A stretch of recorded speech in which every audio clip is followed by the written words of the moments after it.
Hey guys, it's Danielle with Danielle Gets It Done, and today I'm talking about executive function and how it pertains to ADHD. Gonna love you, honey, on and on and on. I'm a morning dove singing out a song. My name's Danielle. I have a 6-year-old with ADHD, sensory processing disorder, and anxiety. And I do a lot of ADHD videos, so if you are new, I would love to have you hit that subscribe button. And this is in collaboration with my good friend Tanya from Project Happy Home. Her video will be linked below, so be sure to check it out. I feel like when most people think of ADHD, they think of the H part of ADHD, the hyperactivity part, and they think of a kid who is just really hyper. And that totally is a part of it, obviously, it's in the title. But in our experience with our son, the executive function piece has been much more problematic in our journey. The executive function part of the brain controls things like planning, organization, time management, impulse control, etc., etc. And that all of those things are things that our son really struggles with. And to give you an example, I could say, go to your room and put on your sweatshirt. Go to your room and put on your sweatshirt. Go to your room and put on your sweatshirt. And I can say it 50 times and he'll finally do step 1, which is go to his room. And he will go to his room and kind of look at me confused and say, I don't remember what I'm supposed to do now. And to me, I'm just like, are you serious? I told you 500 times. It's 2 steps. This should be easy. But he can't remember. Like, he literally can't remember. And I've seen this so many times, and it's almost amazing to witness because it's just so crazy that he can't follow 2 simple steps, but he can't sometimes.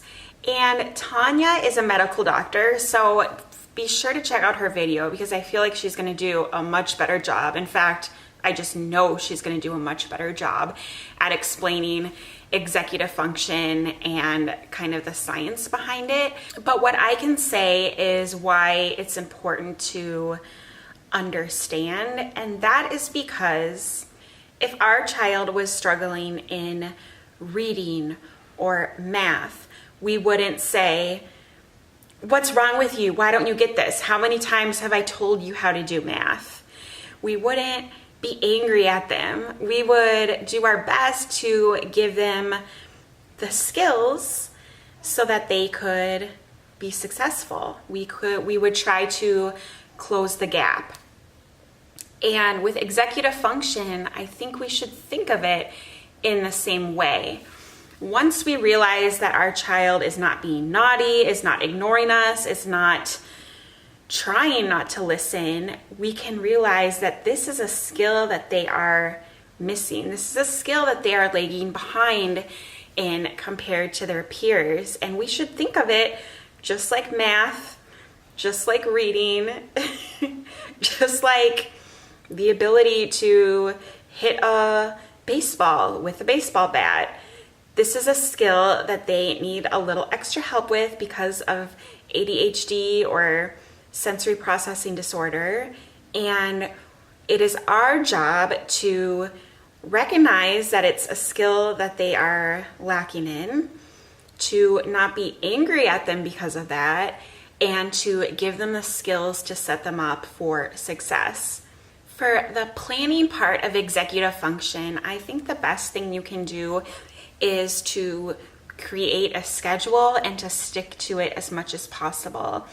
And a visual schedule is awesome for kids with ADHD. I'm pretty sure Tanya and I have both done a video on visual schedules, so I will try to link both of those below, but just have their schedule printed out, and if they can't read strongly yet, then have a little picture next to each step of what they need to do. Like, get up, brush your teeth, have a little brushing teeth emoji or icon, get dressed, etc., etc. It sounds so simple, and honestly so simple that it wouldn't help much, but it is amazing. Just try it out. For the impulse control part, mindfulness can be a huge help. And I'm actually reading a book right now that talks about mindfulness with executive function and how it can actually kind of shift the brain and create new connections in the brain to really help improve the impulse control. And so it's not just like a crutch to help with impulse control, but it actually can strengthen our children's brain to make them gain that skill. My son and I do a mindful meditation nightly, and I think that helps both of us.